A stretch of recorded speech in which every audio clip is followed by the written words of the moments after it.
자, 97페이지 봅니다. 97페이지에 제7절 인장의 등록제도입니다. 인장 등록제도.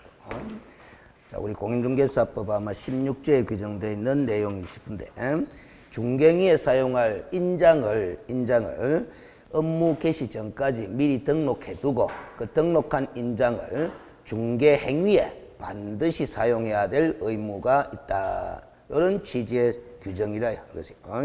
그래서 뭐 그 밑에 5줄 적어놓은 거는 큰 의미는 없어요. 그래서 인장을 사전에 등록토록 하고 사용하도록 의무 규정을 둔 취지는 중개행위에 따른 책임 여부를 명확히 하고자 하는데 취지가 있다. 그렇게 이해를 하시면 돼요. 알겠습니까?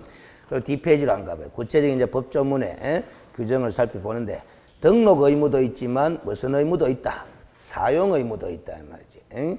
그래서 우리 교재 보는 요령을 조금 이야기해 드리면 그 관로안에 위반 시 업무 정지, 자격 정지 일어났잖아요. 이런 것들은 제재잖아, 제재.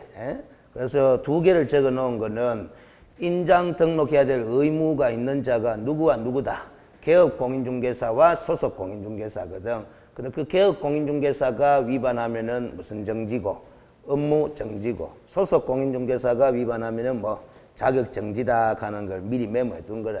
그래서 나중에 제재 분류표갖고 한꺼번에 외우셔도 뭐 관계는 없는데 제 개인적인 생각으로는 요 그때 기억하는 게 좋다 해서 메모를 해 둔 거래.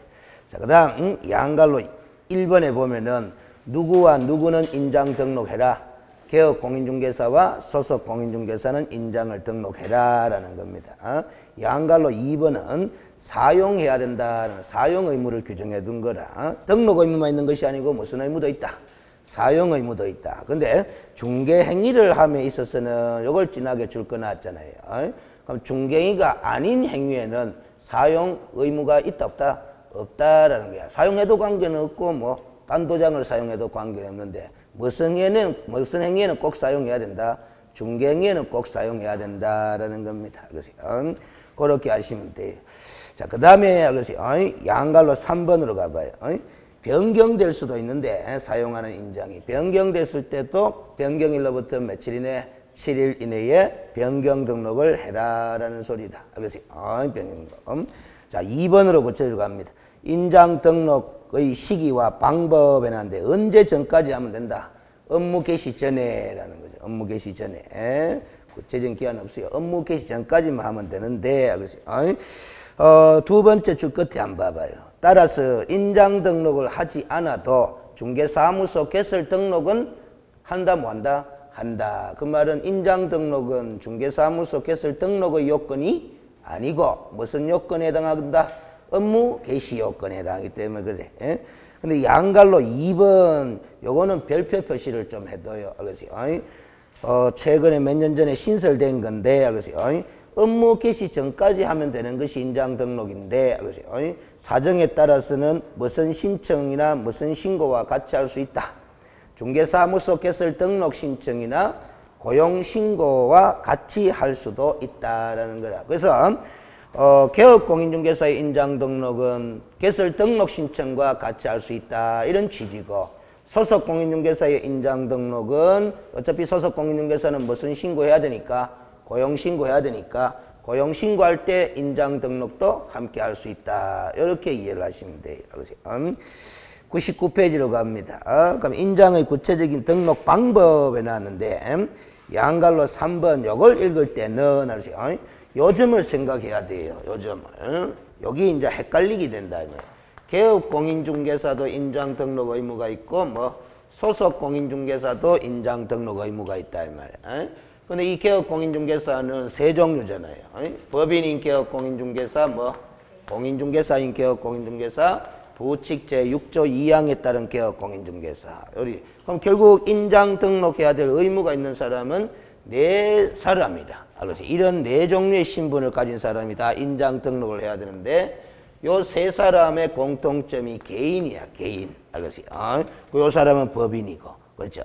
그 개인과 법인에 따라서 인장 등록의 방법이 다르다라는 거야. 그 점을 생각하면서 읽어줘야 돼요. 그래서 첫 번째 줄에 쭉 콤마 적어놓은 사람들이 다 개인이죠. 공인중개사인 개업 공인중개사, 부칙 제6조 2항에 따른 개업 공인중개사, 소속 공인중개사 다 개인이잖아. 이 개인의 인장 등록과 변경 등록은 신고서라는 양식을 작성해서 제출하는 방법으로 인장 등록을 하는데, 그렇죠? 법인의 경우에는 상업등기규칙에 따른 뭐 제출로 가름해버린다? 인감증명서 제출로 가름해버린다라는 걸 알겠습니까? 그러면 여기서 다 힌트를 미리 받을 수 있어요. 공부를 2번 이상 했기 때문에. 그러면 개인은 신고서라는 서식을 작성해가 제출하는 방법으로 인장 등록한다. 그러면 그 등록하는 인장이 인감도장인지 인감도장이 아닌지 지금 명확하다 불명확하다? 불명확하잖아요. 요 부분만 보면. 근데 법인은 인감증명서 제출로 가름한다 이렇게 돼 있으니까 법인의 인장은 무슨 인장? 인감도장이 되는 거야. 법인 인감이에요. 알겠어요? 그럼 개인은 반드시 자기 인감도장을 중개인에 사용하기 위해서 등록해야 될 의무는 없도록 돼 있고, 그건 조금 이따 보면 나옵니다. 알겠어요? 나옵니다. 자, 그리고 알겠어요? 밑에 보충학습 해놨는데, 알겠어요? 보충학습 해놨는데, 이건 뭐 시험 출제거리는 못 돼요. 알겠어요? 못 돼. 그래서 참고적으로 한번 읽어보시면 되겠고, 알겠어요? 뒷페이지 한번 가봅니다. 그래서 요 서식, 신고서 서식은 누가 인장 등록할 때 제출하는 거다? 개인이. 그렇게 생각하면 되고, 알겠어요? 이제 101페이지로 가보면 3번에 등록하는 인장의 구분 봐봐요. 첫 번째 줄도 다 개인이잖아? 공인중개사인 기업, 공인중개사, 부직자, 유조에 따른 기업, 공인중개사 및 소속 공인중개사의 경우에는 성명이 나타난 인장으로서 그 크기가 가로, 세로 각각 얼마 줄까 되죠? 7mm 이상 30mm 이내의 인장. 그러니까 이렇게 규정해둬서 반드시 자기 개인의 인감도장일 필요는 없어 보인다. 인감도장이라도 관계없고 막도장이라도 관계없는데 요 기준에만 맞아떨어지면 되는 거야. 누구는? 개인은. 그런데 법인인 기업 공인중개사의 경우에는 상업등기규칙에 따라 신고한 법인의 인장. 이 법인의 인장이 바로 뭐다? 법인 인감이에요. 그래서 인감증명서 제출로서 가름한다. 이렇게 되는 거야. 근데 다만 내가 법인인 기업 공인중개사는 주사무소 이외에 무슨 사무소를 둘 수 있다? 분사무소를 둘 수 있죠. 근데 분사무소에서 사용할 인장의 경우에는 등록을 해도 되고 안 해도 돼요. 끝에 보면 등록하여야 한다가 이거 뭐 할 수 있다 돼 있지. 그 등록을 안 해버리면은 분사무소에서 중개인에는 어느 인장을 사용하면 된다? 주사무소의 인장을 사용하면 되는 건데 불편하니까 뭐다? 분사무소에서 따로이 사용할 인장을 따로이 등록할 수도 있도록 뭐 허용을 해놨는데 따로이 등록한다면은 법인의 누가 보증하는 인장, 대표자가 보증하는 인장을 등록할 수 있도록 그렇게 해놨다 이 말이야. 그 대표자가 보증하는 인장은 법인 인감은 아니죠. 이런 걸 실무에서는 무슨 인감이라 한다 그랬어요? 사용 인감이다. 그렇게 이야기를 한다 그랬어. 그래서 자, 그렇게 처리하시면 돼요. 바로 밑에 문제가 당연히 풀리겠죠. 27회 기출문제에 되는데 틀린 것은 해놨는데 그래서 답이 4번으로 되어 있어요. 4번 안 가봐요. 법인인 기업 공인중개사의 분사무소에 사용할 인장은 상업등기규칙에 따라 신고한 법인의 인장으로만 등록해야 된다. 하는 거야. 법인의 인장은 어디에 등록되어 있어요? 주사무소에 등록되어 있잖아. 이 인장은 주사무소에 등록된 그 인장을 분사무소에 등록해가 사용해도 되고 아니면 뭐 대표자가 보증하는 인장을 등록해도 되니까 법인의 인장으로만 했기 때문에 뭐 틀린 지문이 된단 말이지. 알겠어요? 쉽습니다. 알겠어요? 그 다음 뒷페이지로 가봅니다. 102페이지에 중개사무소 등록증 등의 개시 의무인데 완전히 알겠어요. 따로 외워두기만 하면 끝나는 거예요. 이런 거는 이해고 뭐고 없습니다. 외우는 겁니다. 알겠어요? 그래서 1번부터 4번까지 이런 서면은 사무소 내에 어디에 게시해야 된다? 보기 쉬운 곳에 게시해야 된다라는 거라. 알겠어요? 유치하지만 아주 옛날에 뭐 10회 이전으로 되돌아갈 거예요. 아주 옛날에는 사무소 내에 아무데나 게시하기만 하면 된다. 걔가 오다 X다. X 간 적이 있어요. 알겠어요? 보기 쉬운 곳이라는 추상적이기는 하지만은 나름대로 법에서 기준을 제시해놨다. 해놨다. 이런 걸 이제 실무에서 단속할 때는 사회통념이 작용하는 거잖아요. 알겠어요? 아무데나 게시하면 되는 것은 아니에요. 알겠습니까? 그래서 등록증 뭐 원본, 자격증 원본, 보수표 그 다음에 보정설정 증명서류 이런 걸 게시하는 거다 이 말. 근데 그 자격증은 아시죠? 괄호가 붙었어요. 해당되는 자가 있는 경우로 한정한다. 그것도 진하게 줄 거 놨잖아. 그럼 해당되는 자가 없으면 자격증 원본은 게시한다 뭐한다? 뭐 하는 거지. 그래서 해당되는 자가 있을 경우에 자격증 원본은 꼭 게시해라라는 거야. 그 가장 대표적으로 이런 경우에는 게시 안 해도 되는 거죠. 뭐 부칙 제6조 2항에 따른 개업공인중개사도 뭐 다른 서면은 게시해야 되지만은 자격증이 있다 없다? 없다. 그 게시할 수가 없는 거죠. 근데 이 사람이 소속 공인중개사를 고용할 수도 있다 없다? 있습니다. 고용 안 해도 되잖아. 그럼 고용했으면은 직권은 없는 기고 누구 걸 게시해야 된다.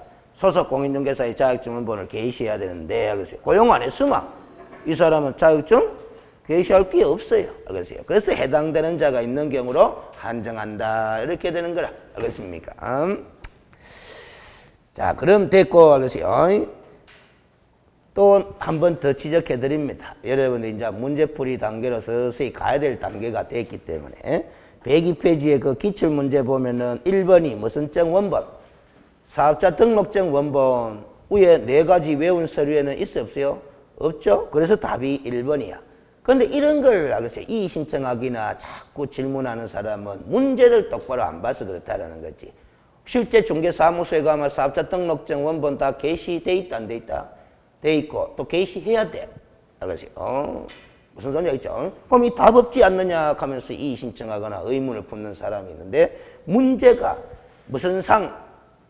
공인중개사 법령상 하면서 출제 기준과 범위를 딱 정해놓은 게다 이 말이에요. 알겠습니까? 공인중개사법상 게시서면은 아니지 않느냐라는 거예요. 그래서 여러분들 기출문제를 지금 오후 시간에 풀어보고 있는데 알겠어요?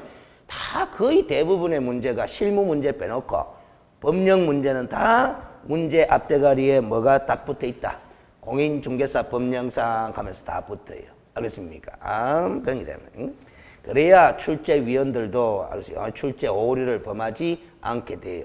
출제할 때 대한민국 법 다 검토할 수 있어요? 없어요? 없지? 알겠습니까? 없다. 그러니까 이제 이 공인중개사법상으로는 의무사항이 아니지만은 출제위원이 검토하지 못했던 다른 법상의 의무사항일 수 있다 없다? 있다라는 거라. 알겠어요? 그런 측면인데 문제를 내면서 공인중개사 법령상이라고 제시를 안 해줘 버리면은 수험생은 다른 법령을 끄집어 들여와가지고 이 신청하게 되는 거거든. 알겠습니까? 그래서 이런 걸 다 붙입니다. 알겠죠? 그 다음 103페이지에 9절 중개사무소의 명칭에 관한 규제도 해요. 알겠어요? 명칭.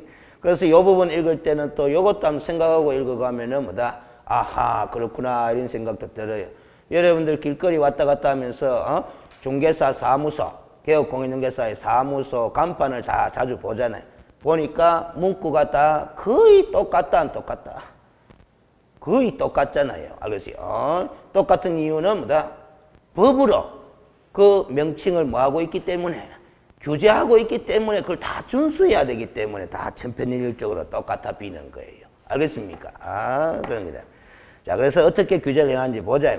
1번에 개업공인중개사는 이렇게 돼 있어. 개업공인중개사는 이렇게 돼 있어. 알겠어요? 거기에 각주를 제가 25번을 갖다 붙여놨는데 밑에 각주를 참고 삼아서 한번 봅니다. 알겠어요? 한 번도 낸 적은 없어요. 알겠어요? 근데 제 촉이 좀 있어. 알겠어요? 그래서 한번 점검해 두는 기다. 협동조합 형태의 법인인 개업공인중개사도 있다 없다? 있다 이 말이지. 그 법인은 상법상 회사 또는 협동조합 기본법에 따른 협동조합으로서 자본금 5천만 원 이상이면 등록이 가능하니까. 그렇죠? 그런데 우리가 협동조합 기본법을 보면은 3조에 보면은 협동조합은 협동조합이라는 문자를 사용하도록 알겠어요? 협동조합 기본법에 적혀져 있어. 알겠어요? 그러면 협동조합 형태로 법인 설립회가 등록한 법인인 개업공인중개사는 공인중개사법도 준수해야 되지만은 협동조합 기본법도 준수해야 된다. 해야 되거든. 그러면 협동조합 형태의 법인인 개업공인중개사는 사무소 명칭에 무슨 문자를 집어넣어야 된다. 협동조합이라는 문구를 집어넣어야 돼. 알겠어? 추가적으로. 알겠습니까? 추가적으로 집어넣어야 되는 거지. 그래서 다시 위로 올라가 봐요. 1번에 보면은 사무소 명칭에 공인중개사 사무소 또는 뭐 부동산 중개라는 문자를 선택해서 사용해야 될 의무가 있습니다. 누구는? 개업 공인중개사는. 그런데 법인인데 협동조합 형태의 법인인 개업 공인중개사는 이 문자 써야 돼. 이 문자를 선택해서 쓰고 추가적으로 무슨 문자를 집어넣어야 된다. 협동조합이라는 문자를 집어넣어야 되는 거라. 알겠습니까? 그렇게 이해를 하시는. 그건 이제 관련법을 또 준수해야 되기 때문에 그런 거예요. 알겠어요? 자, 그런데 개업 공인중개사가 아닌 자는 공인중개사 사무소, 부동산 중개라는 문자 사용한다 뭐한다? 뭐합니다. 당연하죠. 그럼 이걸 역으로 생각하면은 공인중개사 사무소라는 문자, 부동산 중개라는 문자는 누구만이 사용할 수 있는 문자다. 개업 공인중개사만이 사용할 수 있는 문자인데 개업 공인중개사 아닌 자는 당연히 써서는 된다는다. 안 되는데 주의할 거는 유사명칭 동그라미 딱 쳐요. 그럼 개업 공인중개사가 아닌 자는 무슨 명칭도 쓰지 말아라. 유사명칭도 쓰지 말아라라는 거라. 그럼 여기서 말하는 유사명칭은 어떤 명칭을 유사명칭으로 볼 거냐라는 거지. 알겠습니까? 이거는 요 전문과 관련된 판례는 아직 안 나왔어요. 근데 그 밑에 네오박스 안에 공인중개사법 제8조 있죠? 앞에서 공부해드렸습니다. 8조도 유사명칭 사용 금지 규정이 따로 있는데 이거는 주어가 개업 공인중개사는 아닌 자가 아니고 누가 아닌 자는 공인중개사가 아닌 자는 공인중개사 또는 이와 유사한 명칭을 사용하지 못한다 하는 규정을 앞에서 공부해드렸어요. 그거 공부할 때 판례를 공부했지. 부동산 유서, 중개보조원은 자격증 있었어요? 없죠? 없으니까 공인중개사가 아닌 자지. 근데 이 중개보조원이 자신의 명함에다가 뭐라고 썼다? 상호는 부동산 뉴스라고 하고 자기의 직함을 뭐 대표 홍길동 이렇게 해가 중개보조원이 명함을 사용했다라는 거지. 그럼 부동산 뉴스 대표하는 이런 명칭을 사용한 것은 그렇지. 공인중개사 아닌 이 중개보조원이 공인중개사와 유사 명칭을 사용한 것으로 봐야 된다 말인다? 봐야 된다 하는 판례를 공부했어. 그럼 부동산 뉴스 대표하는 명칭이 왜서 유사 명칭으로 봐야 되느냐? 그 근거도 우리가 봤죠. 일반인으로 하여금 그 명칭을 사용하는 자를 공인중개사로 오인케 할 위험성이 있는 표현이라면 무슨 명칭에 해당한다? 유사 명칭에 해당한다라는 취지에서 부동산 뉴스 대표라는 표현은 바로 오인케 할 위험성이 충분히 있다 없다? 있다. 그래서 유사 명칭에 해당한다 이런 판례가 있었어요. 그 판례의 취지를 요 18조 개업 공인중개사 아닌 자는 공인중개사 사무소, 부동산 중개 또는 이와 유사한 명칭을 사용해서는 아니 된다 하는 이 조문의 유사 명칭을 해석하는 기준으로 활용해도 돼. 결국 개업 공인중개사 아닌 자를 일반인들이 개업 공인중개사로 오인케 할 위험성이 있는 문자를 사용했다라면 무슨 명칭으로 봐야 된다? 유사 명칭으로 봐야 된다. 이렇게 이해를 하시면 된다 이 말이에요. 알겠습니까? 그 8조와 관련해서 나온 대부분 판례의 취지를 18조 2항을 해석할 때 활용해도 된다. 된다. 알겠어요? 무슨 얘기지? 그 다음 2번으로 갑니다. 아무리 개업 공인중개사는 공인중개사 사무소 또는 부동산 중개라는 문자 중에 하나를 선택해서 사용하여야 될 의무가 있다고 규정은 하고 있으나 부칙 제6조 2항에 따른 개업 공인중개사는 자격증이 있다 없다? 없는 관계로 선택할 수가 없어. 무슨 문자밖에 사용 못한다? 부동산 중개라는 문자밖에 사용 못한다. 즉 공인중개사 사무소라는 문자는 사용한다 못한다? 못한다라는 겁니다. 만약에 하게 되면은 얼마? 100만 원 이하의 과태료 요거 줄 거 놨잖아. 특이하게 이 제재를 줄 거 놓은 거는 알았어요? 줄 거 놓은 거는 이거 하고 갑자기 접목시켜버리면은 여러분들이 실수할 수가 있어요. 자, 요 사람이 알겠어요? 공인중개사 사무소라는 문자를 사용하면은 뭐다? 요 문자를 사용하면 얼마? 100만 원 이하의 과태료다. 이렇게 돼 있다는 거지. 맞거든? 알겠어요? 그런데 아까 우리 그 위에 네모박스 제8조 있잖아. 8조. 8조 공인중개사 아닌 자는 공인중개사 또는 이와 유사한 명칭을 사용한다 뭐한다? 뭐한다. 즉 이 사람을 공인중개사라요 아니라요? 아니지.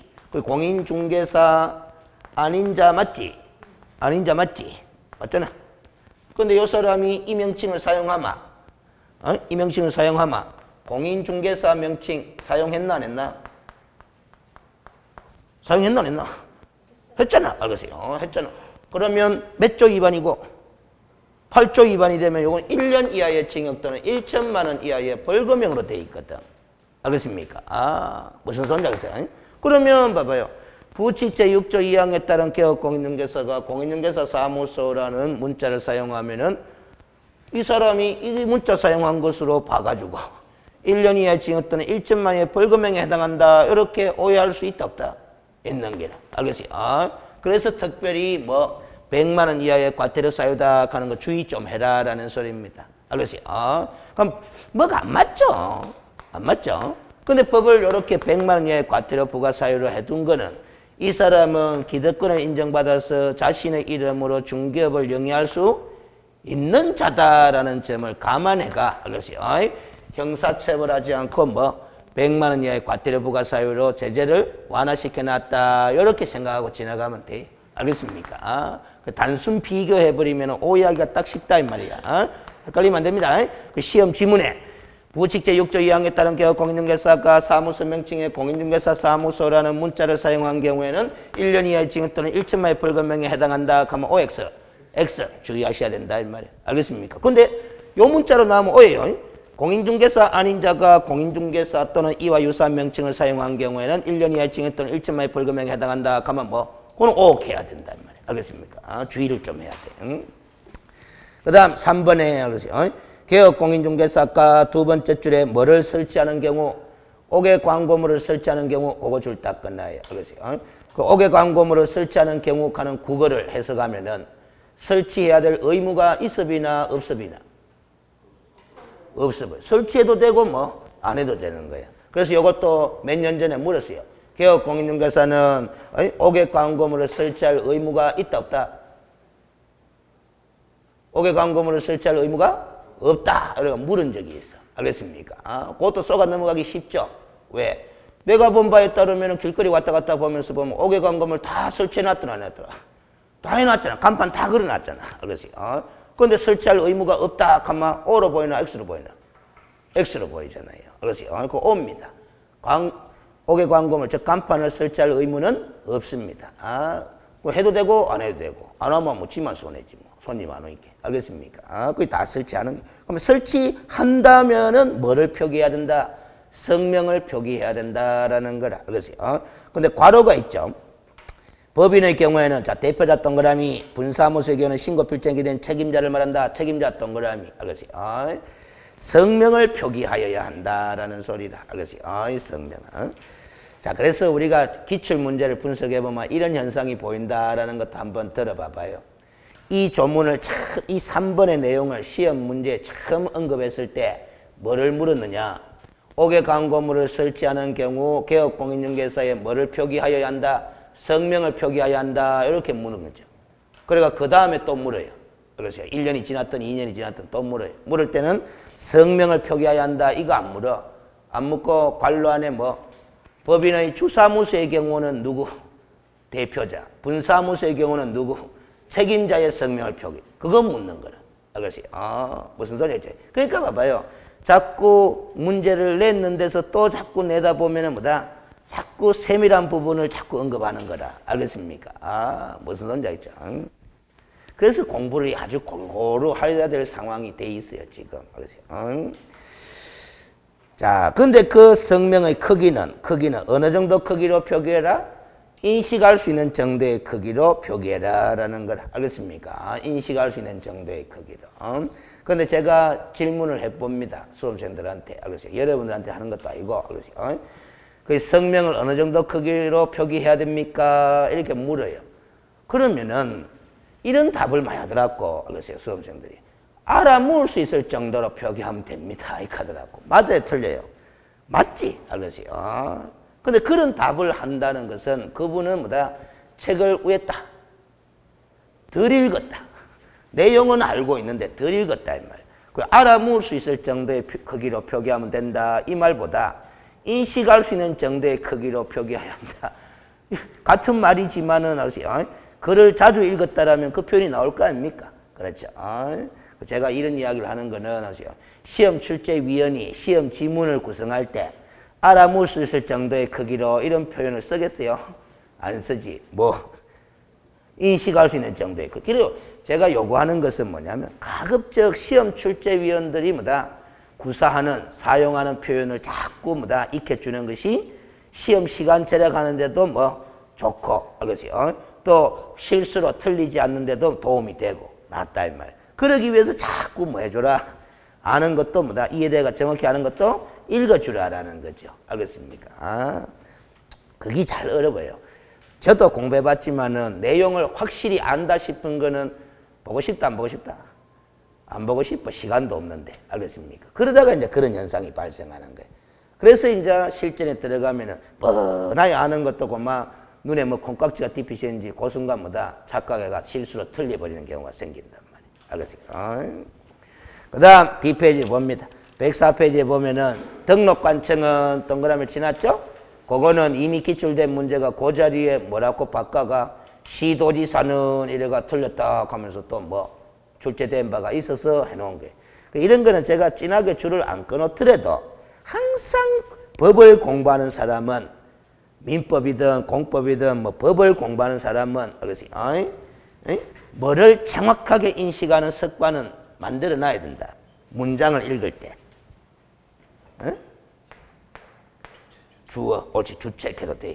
알겠어요? 주어, 알겠어요? 누구는 하는 거 있잖아. 알겠어요? 그걸 항상 습관적으로 정확하게 인식하는 그런 습관을 만들어 놔야 돼. 알겠어요? 그래서 장난을 시험 출제를 한다라고 해서가 아니라 알겠어요? 하든 안 하든 간에 정확하게 인식을 해야 돼. 알겠어요? 때때로 제가 법의 내용을 무심결에 질문을 턱 하는데도 알겠어요? 이게 평소에 습관이 안 된 사람은 답이 잘 안 튀나오더라고. 알겠습니까? 무슨 소리인지 알죠? 민법에 지상권 가는 권리 있어 없어요? 있죠? 그럼 이 권리는 주체가 있겠나 없겠나? 있겠지. 주체가 누구예요? 사람이지 당연히. 그래서 어느 사람? 어떤 사람? 제가 두 가지 중에 하나를 갖다가 적어줄게요. 확률 50%다. 토지 소유자, 지상물 소유자, 누구? 요 권리의 주체? 요 사람, 요 사람. 알겠습니까? 무슨 알겠어요? 그러니까 이게 지상물이고 토지잖아. 알겠어요? 그럼 지상권이라는 권리는 누가 가지고 있는 거다? 요 지상물 소유자가 지상권을 갖고 있는 거다 이 말이에요. 알겠습니까? 그러면 이 사람이 B면은 요 토지 소유자는 A면은 B는 건물이죠. 지상물이 건물이죠. 건물 소유자도 되고 알겠어요? 뭐고? 지상권자도 되는 거예요. 알겠습니까? 그러면 이 사람은 권리를 몇 개 갖고 있다? 소유권도 갖고 있고 건물 소유권, 토지에 대한 지상권도 갖고 있는 게야. 그러면 이 사람은 자신의 건물 소유권과 분리해서 자기가 가지고 있는 토지에 대한 지상권만 따로 처분할 수 있다 없다? 있다. 그게 판례잖아. 그렇죠. 앞에서 공부했잖아요. 민법에서도 했겠지만. 그래서 이 지상권의 이전, 양도 있지? 중개가 가능하다, 불가능하다? 가능하다. 그래서 중개대상 권리다 이렇게 공부했잖아. 알겠습니까? 종속된 권리가 아니다. 건물 소유권에 종속된 권리가 아니다라는 겁니다. 알겠습니까? 이 지상권이 약정 지상권이든 무슨 지상권이든 법정 지상권이든 알겠어요? 다 건물 소유권과 분리해서 따로의 처분이 가능하다, 불가능하다? 가능하다. 알겠습니까? 자, 그 다음 이때까지 봤던 간판 등에 대해 위반한 간판 등에 대해서는 철거를 명할 수 있는데 철거 명령을 따르지 않으면 무슨 법에 따라서? 행정대집행법에 따라서 대집행할 수 있다. 이렇게 됩니다. 알겠어요? 밑에 기출문제도 지난번에도 풀어봤지만은 옳은 것을 물었네. 알겠어요? 1번은 어디가 틀렸다는 거죠?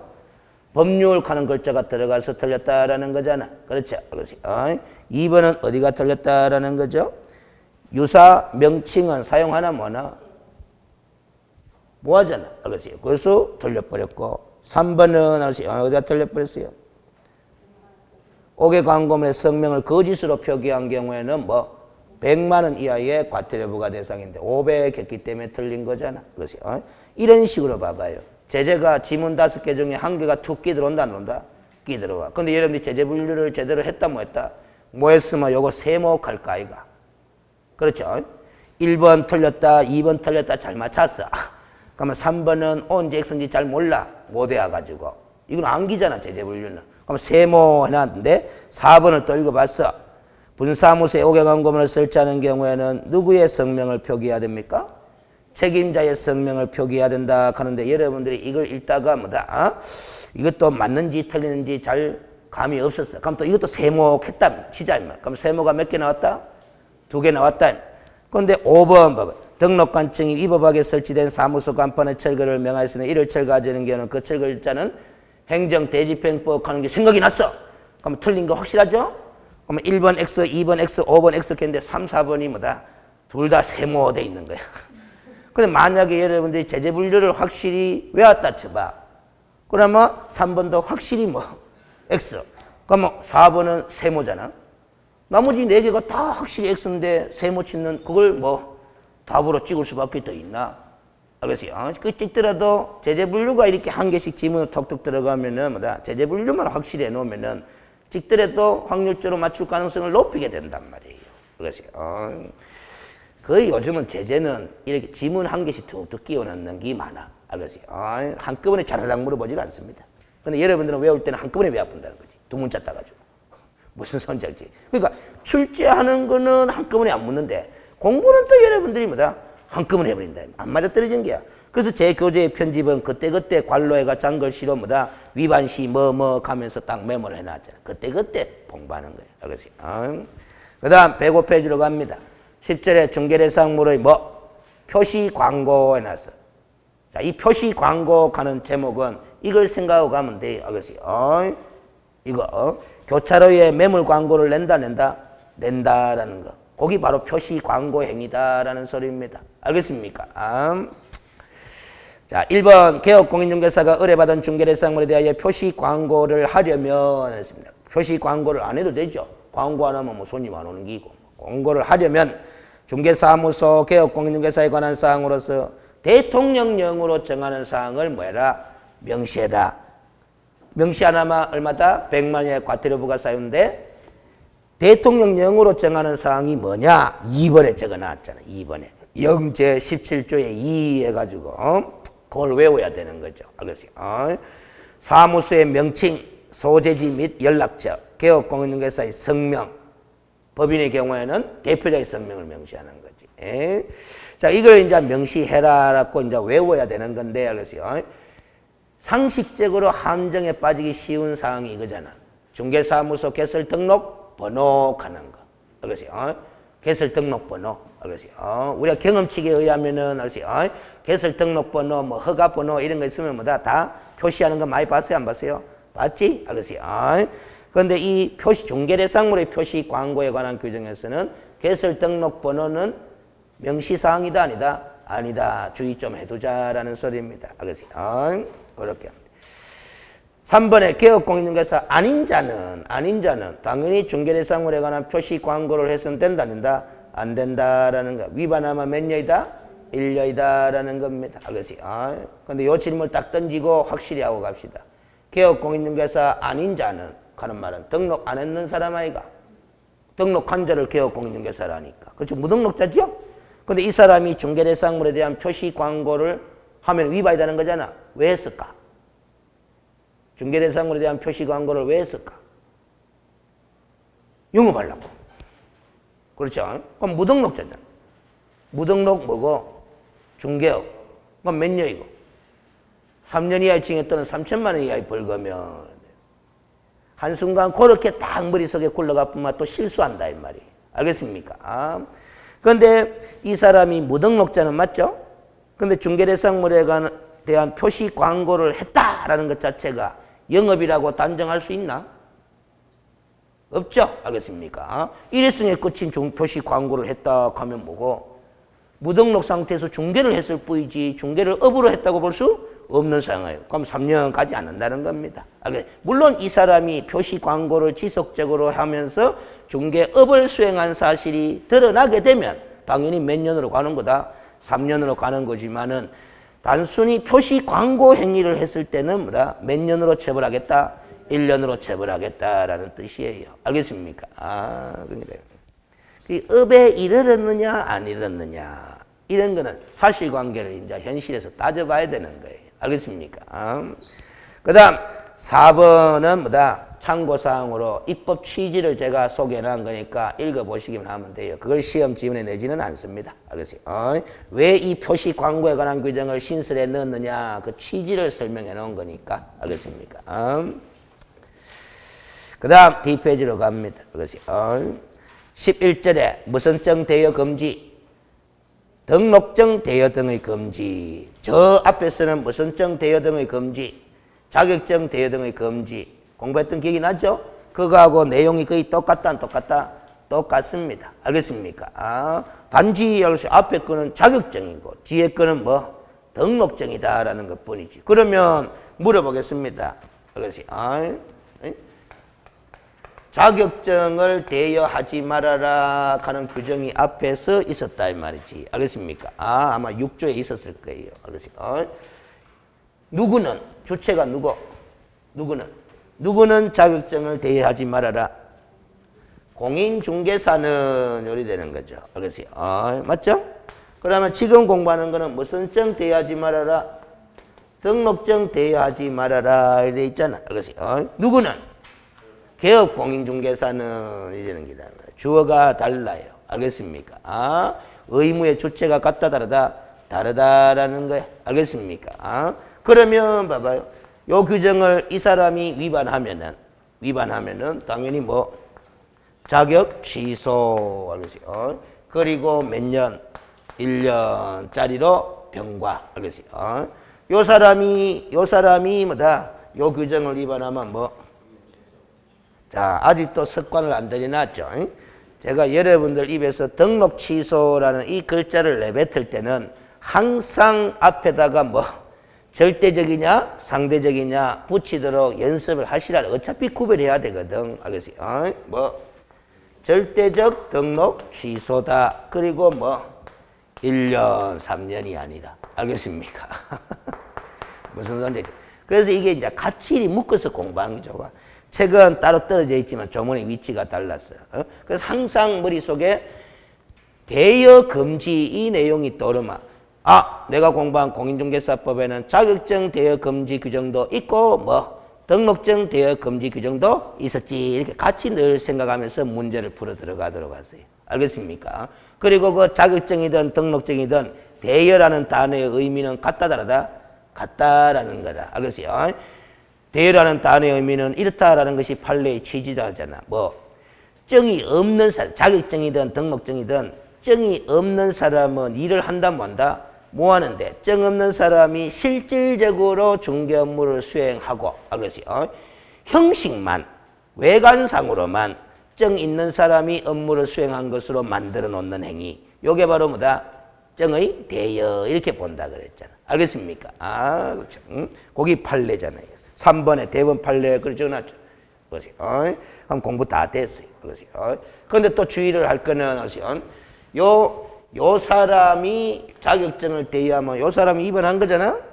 그러면 대여한 사람도 위반이지만 대여받은 사람 있잖아. 그 상대방. 알겠어요? 그 사람도 위반이다, 위반이다? 위반. 그럼 대여받은 사람은 이쪽이든 대여받은 사람은 이런 행정처분의 대상이다, 아니다? 아니지, 뭐, 지는 정 없는 사람이니까. 알겠습니까? 그 대신에 대여받은 사람도 몇 년짜리는 맞다. 1년짜리는 맞다라는 거라. 알겠습니까? 이것도 봐봐요. 응? 대여받아서 중갱이를 했는데, 대여받아서 중갱이를 했는데 그 중갱이가 업에 이르렀다, 이르지 않았다? 이르지 않았으니까 1년인 거야. 업에 이르게 되면 결국 뭐다? 무등록 중개업이야, 이거. 맞죠? 그러니까 그때는 3년으로 가게 되는 거지. 그래서 우리 법조문을 왜 적어놨느냐면 106페이지 2번을 봐봐요. 2번에 보면은 두 번째 줄에 양수 또는 대여 받아 중개업을 하는 행위겠나 사용하는 행위겠나. 사용. 여기서 사용이라는 용어를 쓴 거는 업에 이르는 거다, 이러지 않은 거다. 이러지 않은 거다. 이런 의미. 그래 1년이지. 알겠어요? 그래서 시험 지문을 낼 때 사용했다 하면 1년으로 가고 업을 했다 하면 몇 년으로 처리하고 3년으로 처리하고 그렇게 하는 요령이 필요하다 이 말이에요. 알겠어요? 그러니까 법제를 만들 때 이를 사용하는 행위, 이 사용이라는 표현을 쓸 때도 다 고민을 하고 쓴 거예요. 입법자가. 알겠습니까? 그러면 됐고, 알겠어요? 108페이지로 갑니다. 12절에 중개사무소에 무슨 신고?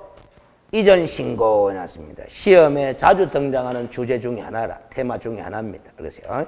그런데 지금 양 페이지를 딱 보니까 1번, 2번 제목이 딱 시커멓게 보이잖아. 그렇죠?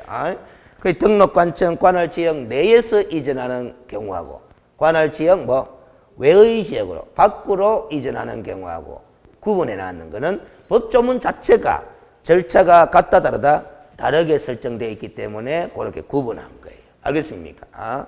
다시 한번 이야기하지만은 공부를 잘하는 사람들은 다 이유가 있어요. 여러 가지 이유가 있겠지만은 원래 태생이 머리가 좋을 수도 있지만은 알겠어요. 머리는 별로 안 좋은데 왜 공부를 또 잘하는 사람은 또 그 사람들의 이유가 있단 말이에요. 그 이유 중에 한 가지는 알겠어요. 제가 이걸 또 지적하고자 하는 거예요. 교과서 책을 볼 때 항상 뭐를 잘 들여다보는 사람, 목차를 잘 들여다보는 사람, 제목들을 잘 들여다보는 사람이 머리는 나빠도 공부를 잘 할 수 있는 이유가 될 수 있습니다. 알겠습니까? 무슨 소리인지 알겠지? 목차를 잘 활용해요. 제목들을. 알겠어요? 자, 그렇고, 알겠어요? 그 108페이지에 이제 1번에 관할지역 내에서 이전해놨는데, 이제 공부하러 들어가기 전에 미리 결론부터, 알겠어요? 틀부터 잡고 가면, 그 위에 두 줄 한번 읽어봐요. 중개사무소 이전과 관련해서는 등록관청 관할구역 내에서 이전이냐, 등록관청 관할구역 외로의 이전이냐 여부에 따라 뭐가 달라진다는 점을 주의해서 정리해라. 절차가 달라진다는 점을 주의해라 라는 소리라. 알겠습니까? 근데 공부를 다 해보면 이 법대로 절차를 밟기만 밟으면은 개업공인중개사의 중개사무소는 전국 어디로든지 이전이 가능하더라 불가능하더라 가능하더라 하는 걸 알게 돼 있어요. 알겠습니까? 알게 돼 있어요. 그래서 이제 법조문에는 전국 어디든지 이전할 수 있다 이런 말은 없어도 이 법조문에 규정되어 있는 절차를 다 공부하고 나면은 그거 결론을 알게 돼 있거든. 그 시험 출제자가 만약에 이 지문을 냈다면 개업공인중개사는 자신의 중개사무소를 전국 어디든지 이전할 수 있다 이 탁 냈어. 오늘 오죠? 이거 아주 지문 잘 만든 거예요. 왜? 그 한 문장 가지고 사무소 이전 절차에 관한 법 규정을 다 공부했나 안 했나를 물어보는 방식이거든. 다 해보니까 전국 이전이 가능하더라 불가능하더라 가능하더라 하는 거 알게 되니까. 알겠어요? 무슨 소리인지 알겠죠? 됐어. 자, 그래서 내에서 이전 절차부터 알아봅시다. 양갈로 1번에 이전한 때는 이전한 날부터 가니까 사전 신고가 사후 신고가 사후 신고가 되는 거. 이전한 때는 이전하려는 때는 하는 말하고 다르다 이 말이야. 알겠어요? 그래서 10일 이내에 어디에다가 이전 사실을 신고한다? 등록관청에 이전 사실을 신고하면 돼요. 당연하죠. 관할 지역 내에서 이전이니까 등록관청에 변동이 있다 없다? 없다. 그러니까 등록관청에 신고하는 수밖에. 알겠어요? 신고할 때 서류를 첨부해야 돼. 109페이지에 가면 양갈로 2번에가 1번과 2번의 서류를 첨부해라 하는데, 알겠어요? 요거를 눈으로 자꾸 반복해서 보는 건 좋은데 이 생각을 하면서 봐줘야 되는 게 좋다 이 말이에요. 왜 등록증을 첨부하느냐? 왜 사무소 확보를 정면한 서류를 첨부하느냐? 그 이유가 뭘까? 이거 한번 생각해봐요. 사무소 이전은 사후 신고로서 이전부터 하고 신고하잖아. 그렇죠? 그러면 사무소 이전에 따라서 중개사무소의 소재지가 바뀐다 안 바뀐다? 바뀐다. 그 사무소의 소재지는 어디에 기재되어 있다? 등록증의 기재사항이야. 맞죠? 그러면 사무소 이전을 하게 되면 등록증의 기재사항에 변경이 온다, 온다? 온다. 등록증 기재사항 변경하는 말 외운 적 있나 없나? 있잖아. 무슨 사유로 외웠다? 등록증의 기재사항 변경하는 말. 등록증의 재교부 사유로 외웠잖아. 등록증 기재사항 변경하는 거 앞에서 등록증 재교부 사유의 사유 중에 하나로 기억한다. 그럼 재교부 받아야 되니까 반납을 하고 새로 받아야 될 거 아닙니까? 그래서 첨부해라 이 소리야. 알겠습니까? 그 다음 2번에 사무소 확보를 증명한 서류를 내라 하는 것도 봐요. 사무소는 이전 신고는 사후 신고잖아.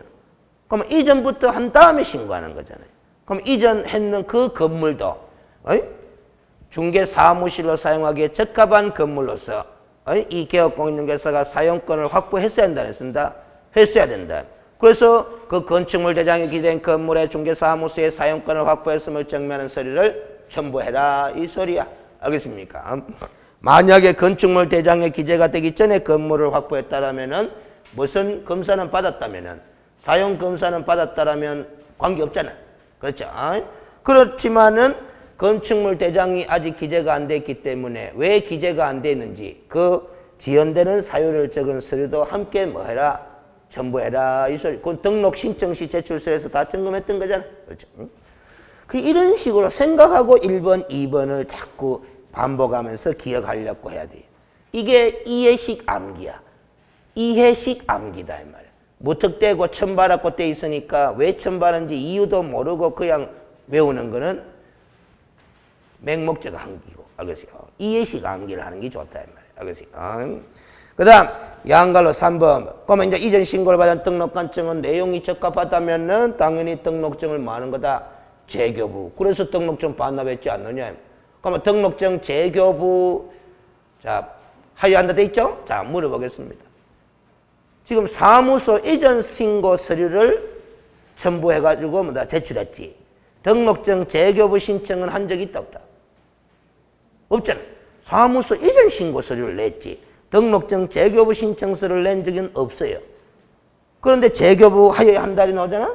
그러면은 우리가 등록증 재교부 신청에는 수수료 냈다 안 냈다? 냈어. 근데 우리 재교부 신청은 안 했잖아? 그럼 사무소 이전 신고할 때는 수수료 안 내요. 안 내는데 이렇게 재교부가 일어나잖아?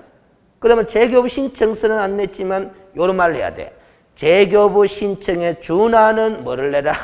수수료를 내야 된다라는 게. 당해 지방자치단체 조례를 정하는 뭐다?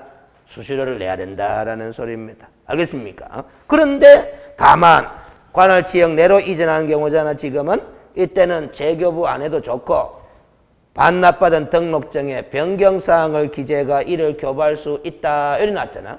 그럼 반납받은 등록증을 재활용해가 교부한다라는 거잖아. 이때는 재교부가 아니기 때문에 뭐다? 재교부 신청에 준하는 수수료를 낸다 안 낸다? 안 낸다라는 소리입니다. 알겠습니까? 그래서 옛날도 아니다. 뭐 불과 한 4, 5년 정도밖에 안 됐다마는 시험 지문에 중개사무소 이전 신고하는 경우에는 당해 지방자치단체 조례를 정하는 수수료를 납부하여야 한다로 안 내고 납부하는 경우가 있다. 납부하는 경우가 있다. 경우가 있나 없나? 있지 뭐. 재교부하게 되면 수수료 내는 경우죠.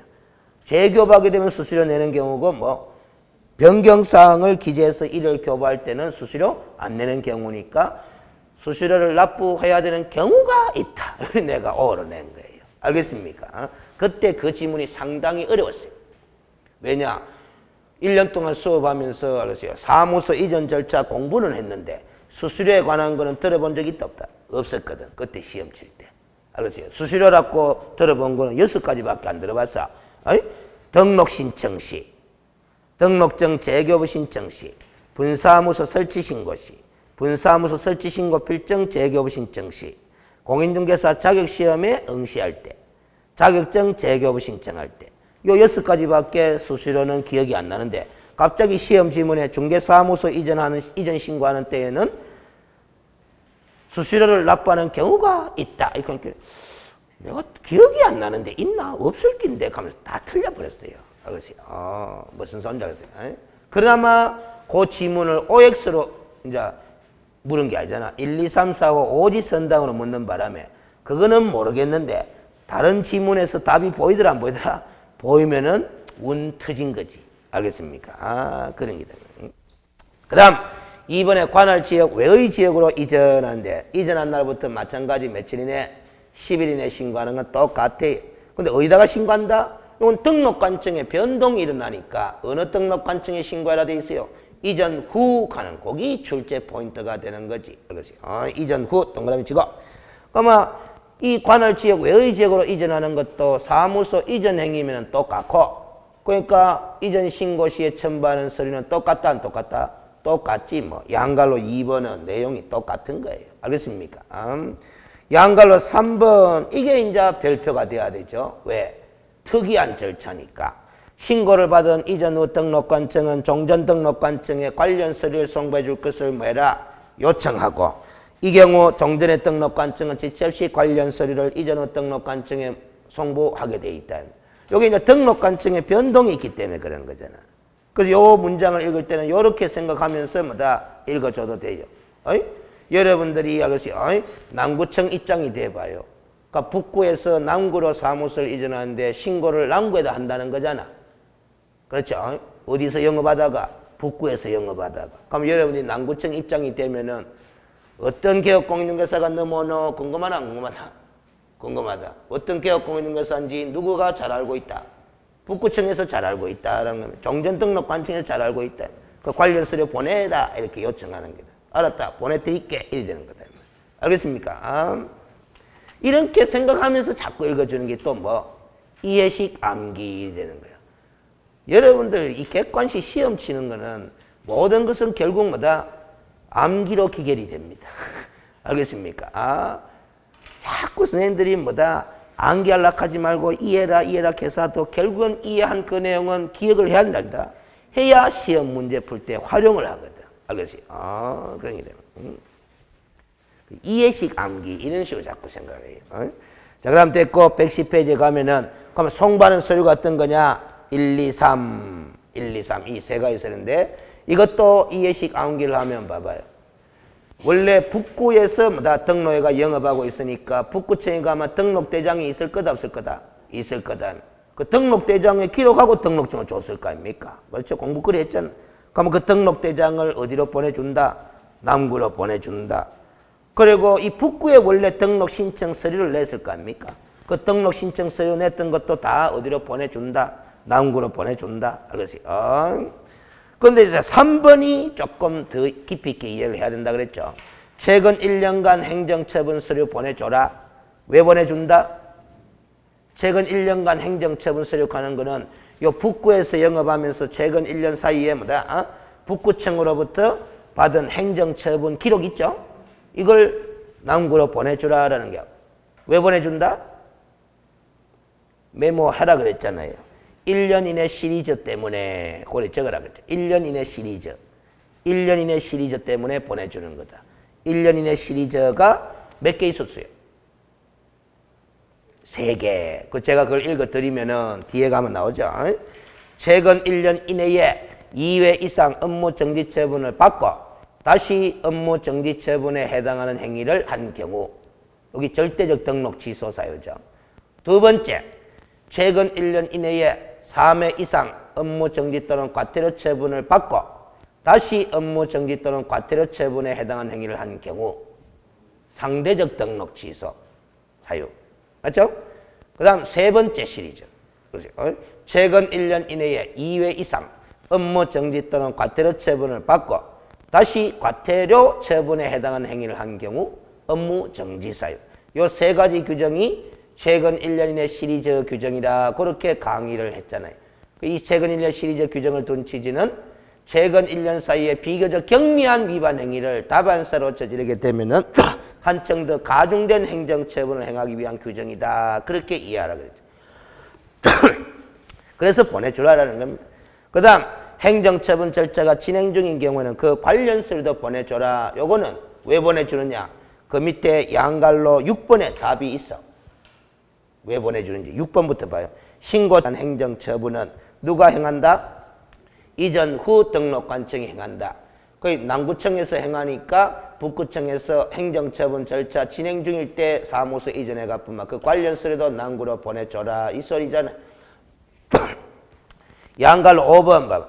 그럼 이전 신고를 받은 남구청은 신고 내용이 적합하면은 등록증을 만다 재교부. 여기는 다만 가는 게 있다 없다? 없잖아. 다만 가는 게 없다는 것은 등록증의 변경사항을 기재하여 교부할 수 있다 하는 말은 있어 없어? 없죠. 있을 리가 없지. 왜? 등록관청이 바뀌어 있기 때문에. 알겠습니까? 이게 사무소 이전 절차라요. 알겠어요? 쉽죠? 쉽다 이 말이에요. 알겠어요? 그럼 딱 공부 다 해보니까 봐봐요. 알겠어요? 다 해보니까 개업공인중개사는 자신의 중개사무소를 이런 절차만 밟으면 전국 어디든지 이전이 가능하구나 불가능하구나 가능하구나 가는 거 이해되는 거야. 알겠습니까? 그럼 봐봐요. 요 사람 있지? 누구? 부칙 제6조 2항에 따른 개업공인중개사. 항상 우리 수험생들이 참 희한해요. 이 부칙 제6조 2항에 따른 개업공인중개사가 자격증이 없이 기득권 인정받아가 중개업을 하고 있다 하는 거 그게 뭐 그리 대단하게 머릿속에 인식이 되는지 몰라도 하여튼 이 사람만 나오마 여러분들 머릿속에는 뭔가 특별한 내용이 있는 것이냐 자꾸 생각을 한단 말이에요. 그래서 시험 지문 이렇게 내니까 그럴 수도 있네 이 나온다고. 부칙 제6조 2항에 따른 개업공인중개사는 자신의 중개사무소를 관할하는 특별시, 광역시, 도 관할구역 내에서만 사무소 이전을 할 수 있다. X야, X. 요 대구시 북구에 이 사람의 사무소가 있으마. 그 사무소 소재지를 관할하는 특별시, 광역시, 도는 뭐고? 대구광역시 아이가? 대구광역시 내에서만 사무소 이전할 수 있다. O입니까? X입니까? X단 말이야. 그런데 자꾸 O인 양 자꾸 느낌을 보내줘. 수험생들이. 알겠습니까? 희한해. 이 사람 특별히 달리 취급하는 거는 몇 개 뿌이다? 3개 뿌이라 3개. 아까 방금 한 개 했잖아. 사무소 명칭 표시할 때 뭐 공인중개사 사무소 문자 쓴다 못 쓴다? 못 쓴다. 그럼 그거 한 가지. 또 한 가지 뭐? 경공매 업무 한다 뭐 한다? 뭐 한다. 그 다음 또 한 가지 뭐고? 업무 지역 범위. 업무 지역 범위가 뭐다? 지역 범위가 자신의 중개사무소 소재지를 관할하는 특별시, 광역시, 도 관할구역 내에 소재하는 중개 대상물만 중개할 수 있다. 사무소 이전을 제한하는 게 아니고 업무 지역 범위를 규제하는 거잖아요. 그럼 봐봐요. 대구시 북구에 이 사람의 사무소가 있으면은 이 사람은 중개 대상물은 어디에 소재하는 것만 취급할 수 있다. 대구 광역시에 위치한 중개 대상물만 취급할 수 있다는 거예요. 다만 예외가 있다 없다? 있다라는 겁니다. 부동산 거래 정보망을 가입하여 이를 이용하여 중개하는 경우에는 당해 정보망에 공개된 관할구역 외에 소재하는 중개 대상물도 중개할 수 있다. 이 3가지 뿌이잖아. 그러면 한 가지 더 추가적으로 설명하면 대구시 북구에 있는 이 사람이 사무소 이전 절차를 밟아가지고 부산시 해운대구로 가버렸어. 갈 수 있잖아? 가버렸어. 가고 나면은 이제 대구 거는 중개한다 뭐 한다? 뭐 한다. 어디 그만 부산시에 소재한 거. 물론 거래 정보망을 가입 이용하고 있는 경우 그 당해 정보망에 공개된 물건일 때는 대구 거도 중개할 수 있지만 알겠어요? 무슨 소리인지 알겠어요? 그래서 제가 이런 우스갯소리도 극단적으로 이야기했잖아요. 불가능한 건 아니지만 현실적으로 그리 안 해서 그렇지. 이 부칙 제6조 2항에 따른 개업공인중개사는 거래 정보망을 가입 이용하지 않으면은 결국 업무 지역에 제한이 있어 없어요? 있죠? 있죠? 가입 안 하면 있지? 있는데 뭐다? 전국의 부동산을 다 중개하고 싶어 지가. 하나 뭐 하나? 뭐 하잖아? 하는 방법은 거래 정보망에 가입 이용하는 방법은 있긴 있는데 그 거래 정보망에 공개된 물건에 한해서만 중개할 수 있는 거야. 그럼 전국의 부동산 다 중개할 수는 없는 거잖아. 알겠습니까? 그럼 꼭 하고 싶으면 뭐 하면 되느냐? 메뚜기처럼 콩콩 뭐다 사무소 이전에 가면서 하면 되는 거야. 그렇잖아. 지금은 대구시 북구에 있으니까 대구시 거 중개하고 중개하다가 갑자기 부산 거 중개하고 싶어졌어. 그럼 뭐 하면 된다? 사무소 부산으로 아무 때나 구나 사오거나 뭐 해운대거나 옮기면 돼. 그럼 이전 후에는 부산권 중개할 수 있으니까. 그 중개하다가 또 갑자기 서울기 중개하고 싶어졌어. 그럼 서울로 또 아무거나 옮기면 돼. 알겠어요? 그런 거죠. 불가능한 것은 아니다라는 소리라요. 우스갯소리지만 알겠어요? 됐죠? 그 다음 110페이지에 3번에 들어가기 전에 그 위에 보충학습 1, 2, 3 해놨는데 알겠어요? 이미 설명을 다 해놨어요. 그런데 2번을 한번 읽어보겠습니다. 이전 후 등록관청은 중개사무소 개설 등록 기준에 적합하지 못할 경우에는 현장 실사 등을 거쳐 신고, 반려 혹은 적절한 조치를 취해야 할 것이다. 따라서 새로 이전한 중개사무소가 개설 등록 기준에 적합하지 아니할 경우에는 중개사무소로 사용이 가능하다, 불가능하다, 불가능하므로 개업공인중개사에게 새로운 사무실을 임대차하게 하거나 사용계약을 맺게 하는 등 시정조치를 내리면 될 것이고 이에 응하지 아니할 경우에는 무슨 미달이 돼가? 등록기준 미달에 해당돼가 상대적 등록 취소이거든. 그럼 등록 취소 처분 내리도 된다 이 소리야. 근데 처음부터 바로 등록 취소 내리기보다는 시정조치를 내리는 것이 실무상 뭐다? 합당하다 이런 걸 제가 설명해 놓은 거야. 알겠습니까? 그리고 3번도 설명 아까 했죠. 재교부의 경우는 재교부 신청에 준한 수수료 납부하지만 변경사항을 기재하여 교부하는 경우는 수수료 납부하지 않는다. 아까 설명했잖아. 됐죠? 그 다음 3번에 분사무소에 이전했는데 법인인 개업 공인중개사가 운영하는 분사무소의 이전 절차도 이때까지 공부했던 사무소 이전 절차하고 똑같습니다. 똑같은데 알았어요. 신고를 어디다 간다? 주된 사무소 소재지 관할 등록관청에 한다라는 점 알았어요. 자 그러면 분사무소의 이전은 주사무소 소재지가 바뀌나 안 바뀌나? 안 바뀐다 이 소리예요. 알겠습니까? 대구시 북구에 있는 분사무소를 북구 안에서 옮기나 남구로 옮기나 주사무소 소재지인 강남은 바뀐다 안 바뀐다? 안 바뀐다라는 거야. 알겠습니까? 그 점을 잘 생각하면서 읽어 들어가야 돼요. 그러면 이제 주사무소 소재지 관할 등록관청에 분사무소 이전 신고서를 제출할 때 마찬가지 분사무소 설치 신고 필정의 기재사항이 변경되는 거잖아. 그러면 신고 필정의 재교부를 받기 위해서 신고 필정 반납해야 한다 하고 사무소 확보를 정리한 서류 내야 된다는 거죠. 양가로 2번으로 가봐요. 111페이지. 이전 신고를 받은 등록관청은 내용이 적합하면 신고 필정을 재교부해야 되는데 재교부는 수수료 내나 안 내나? 냈죠? 그런데 다만 변경사항을 기재하여 이를 교부할 수도 있다 없다? 있다. 이때는 수수료 없다는 거죠. 그러세요. 양가로 3번은 별표 표시를 해야 되죠. 왜? 특이한 절차니까.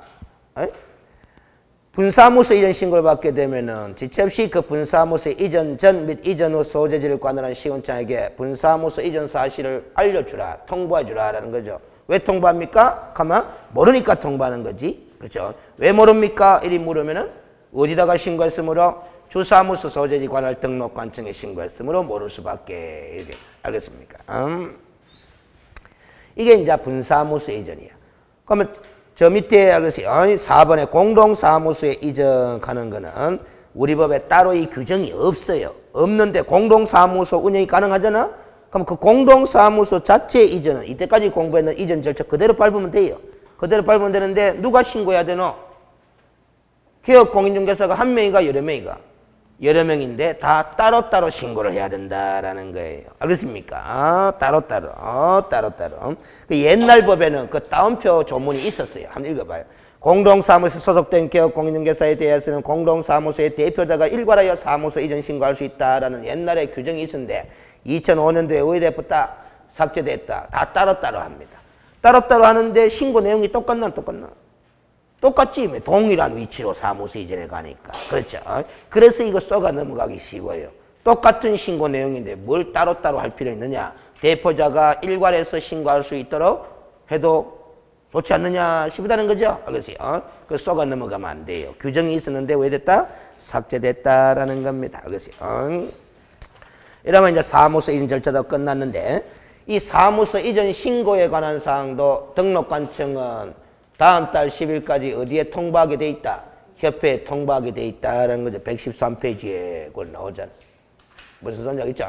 그러면 또 여기서 이쯤에서 또 여러분들이 기억력 테스트 월별로 집계된 사항을 다음 달 10일까지 협회에 통보하는 사항은 총 6가지잖아. 6가지. 그렇죠. 그 6가지 중에 한 가지가 사무소 이전 신고에 관한 사항도 들어간다라는 거잖아, 지금. 나머지 5가지 이야기예요.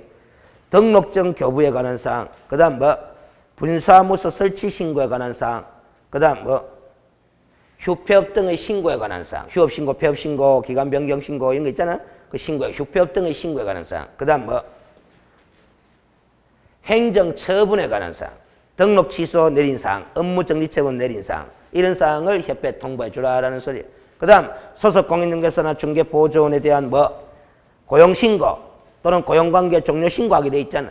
그 고용신고 내지 고용관계 종료 신고에 관한 사항도 통보해라. 그리고 사무소 이전 신고에 관한 사항도 통보해라. 요 6가지가 통보사항이다 이 말이지. 알겠습니까? 그것도 외울 때 이해식으로 좀 외울 때는 뭐다. 협회가 알고 싶은 사항들이다, 모르고 싶은 사항들이다.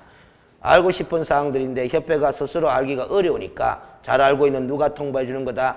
등록관청이 통보해 주는 거다. 이런 생각을 가지면서 자꾸 반복해서 익혔습니다. 됐죠? 그 이제 113페이지에 13절에 뭐 휴업 또는 폐업의 신고하는데 좀 쉬다가 들어가겠습니다. 그렇지?